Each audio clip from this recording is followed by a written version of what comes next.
কি এই গরমে মুখে একদম স্বাদ নেই? তো একবার এইভাবে পটলের ভর্তা বানিয়ে দেখো, মুখে স্বাদ আবার ফিরে আসবে।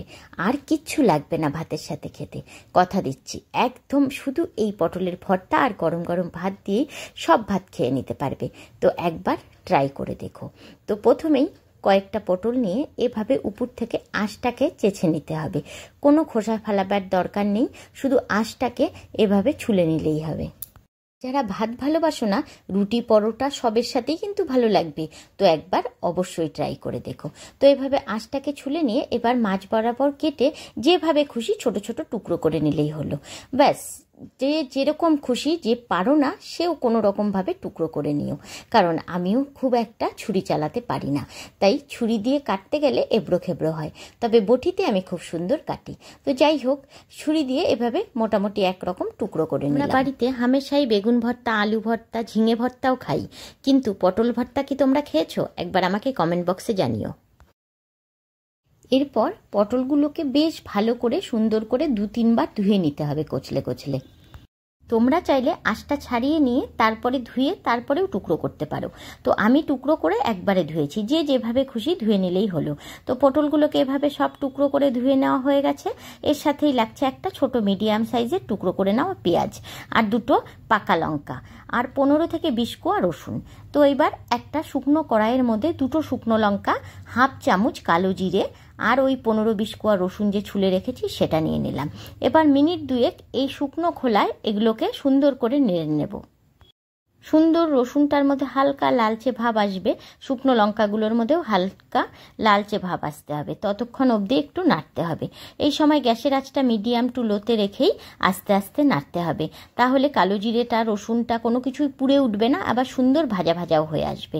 এবার একটুখানি লবণ দিচ্ছি, আর দিয়ে দিচ্ছি 2 চামচ মতন পোস্তদানা। এখানে ছোট চামচ দিয়ে 2 চামচ দিয়েছি, তোমরা বড় চামচ নিলে 1 চামচ পোস্তদানা নিলেই হবে।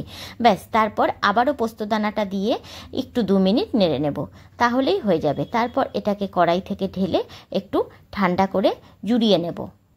তোমরা অনেকেই হয়তো পটলের ভর্তা খাও, কে কিভাবে খাও সেটা আমাকে কমেন্ট বক্সে জানিও। কিন্তু আমার মতন করে পটলের ভর্তা তোমরা খাও কিনা সেটাও আমাকে কমেন্ট বক্সে জানিও। যদি না খেয়ে থাকো, আমি তোমাদেরকে রিকোয়েস্ট করব একবার এইভাবে পটলের ভর্তা বানিয়ে দেখো, ভীষণ স্বাদ লাগবে।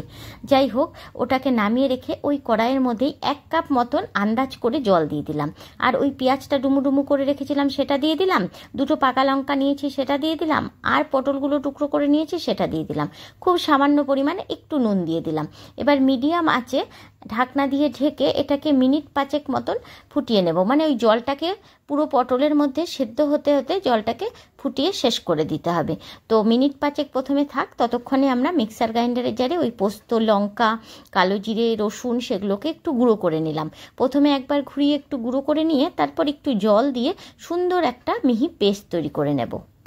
তো পেস্টটা আমাদের সুন্দর রেডি হয়ে গেছে। এবার চলো ঢাকনাটা খুলে দেখি পটলের জলটা কতটা টানলো।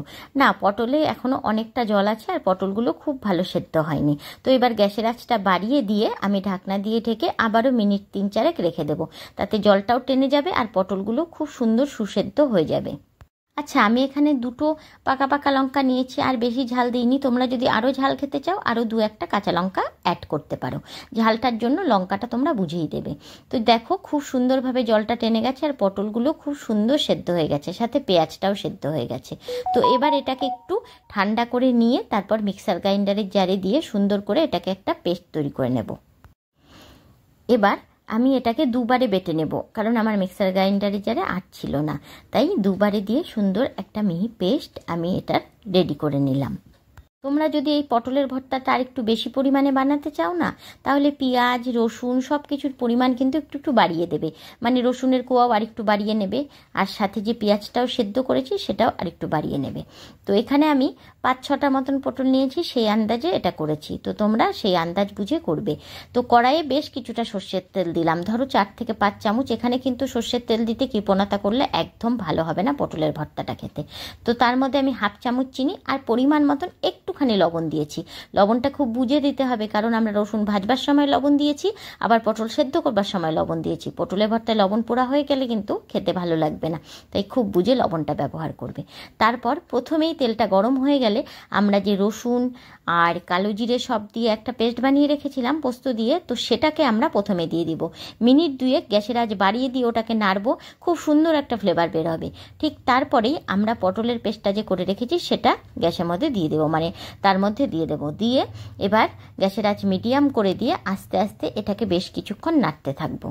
নাড়তে নাড়তে কিছুটা শুকোনোর পর তারপরে আরও কিছু জিনিস আমি অ্যাড করব। তোমরা কিন্তু এখানে এই ভিডিওটা স্কিপ করে দিও না, তাহলে কিন্তু অনেক কিছু মিস করে যাবে, কারণ এরপরে আরও কিছু দেব যা পটলের ভর্তার স্বাদটাকে আরও বাড়িয়ে দেবে। দেখে তোমাদের কেমন লাগছে জানি না, খেতে কিন্তু অসম্ভব সুস্বাদু হয় বন্ধুরা। তো একবার রেসিপিটা এইভাবে ঠিক ট্রাই করো। খুব সামান্য পরিমাণে একটু হলুদ গুঁড়ো দিয়ে দিলাম, হাফ চামচেরও কম। তো তারপর দিয়ে আবারও বেশ কিছুক্ষণ নেড়ে আরেকটু শুকিয়ে নেব। সব সময় ক্রমাগত যে নাড়তে হবে এমনটা নয়, তোমরা মাঝখানে মাঝখানে ছেড়ে টুকটাক কাজ করতে পারো। তবে কড়াইটা রেখে এদিক ওদিক চলে যেও না, তাহলে কিন্তু পটলের ভর্তাটা লেগে যেতে পারে। নিচে লেগে গেলে একদমই ভালো লাগবে না। দেখো আমি একটু বাদে বাদে নেড়ে নেড়ে প্রায় অনেকটাই শুকিয়ে নিয়ে এসেছি। তো এখন গ্যাসের আঁচটা বাড়িয়ে দিয়ে এবার ক্রমাগত একটু নেড়ে এবার আরেকটু শুকিয়ে নেব। মানে পটলের ভর্তাটা ঠিক তোমরা বুঝবে কতটা পরিমাণ হয়েছে। এই যে দেখো সাইড থেকে তেল বেরোচ্ছে, ঠিক তখন বুঝতে হবে পটলের ভর্তাটা প্রায় আমাদের রেডি হয়ে এসছে। এবার আমরা আরও কিছু জিনিস অ্যাড করব। যেমন আমি একটা মিডিয়াম সাইজের পেঁয়াজকে একদম ঝিরি করে কুচি করে নিয়েছি, তো সেটা এর মধ্যে দিয়ে দেব। তো এখন তেল ছেড়ে দিয়েছে যেহেতু, গ্যাসের আঁচটা একদম কমিয়ে দিয়েছি। তো কুচনো পেঁয়াজটা দিয়ে দিলাম, আর দিয়ে দেবো এক মুঠো ফ্রেশ ধনিয়া পাতা। ফ্রেশ ধনিয়া পাতা দিলে খুব ভালো হয়। তো আমার ঘরে এটা 4-5 দিন আগের রাখা ধনে পাতা ছিল, তাই আমি সেটাই ইউজ করলাম। তবে একদম ফ্রেশ ধনিয়া পাতা দিলে ফ্লেভারটা আরও ভালো আসে। তো এবার গ্যাসের আঁচ কমিয়ে দিয়ে আবার মিনিট 1-2 একটু নেড়ে এবার গ্যাসটা অফ করে দেবো আমরা। দিয়ে ওই গরম কড়াই আরও বেশ কিছুক্ষণ নেড়ে নেব। ব্যাস, তাহলেই আমাদের গরম গরম পটল ভর্তা একদম রেডি গরম ভাত দিয়ে খাবার জন্য। তো বন্ধুরা একবার ট্রাই করে দেখো, মুখে স্বাদ লেগে থাকবে। তো যেদিন আমি পটল ভর্তাটা বানিয়েছিলাম সেদিন আমার বাড়িতে 2জন গেস্ট এসেছিল। তো তারা খেয়ে বিশ্বাসই করছিল না যে আমি এর মধ্যে চিংড়ি মাছ দিইনি। তোমরাও তো দেখলে বন্ধুরা যে আমি এর মধ্যে কোনো রকম কোনো কিছু অ্যাড করিনি, কোনো মাছ, কোনো মাংস, চিকেন কিছুই অ্যাড করিনি। তবু এটা এতটাই টেস্টি হয়েছিল, মনেই হচ্ছিল না যে এর মধ্যে কোনো কিছু অ্যাড করা হয়নি। তো একবার ট্রাই করে দেখো, ভালো লাগলে অবশ্যই বন্ধুদের সাথে শেয়ার করো। আমার চ্যানেলে নতুন বন্ধু হয়ে থাকলে চ্যানেলটিকে সাবস্ক্রাইব করে দেবার অনুরোধ রইল। ফেসবুক থেকে দেখলে পেজটিকে ফলো করে দিও। লাইক দিতে কিন্তু একদম ভুলো না বন্ধুরা।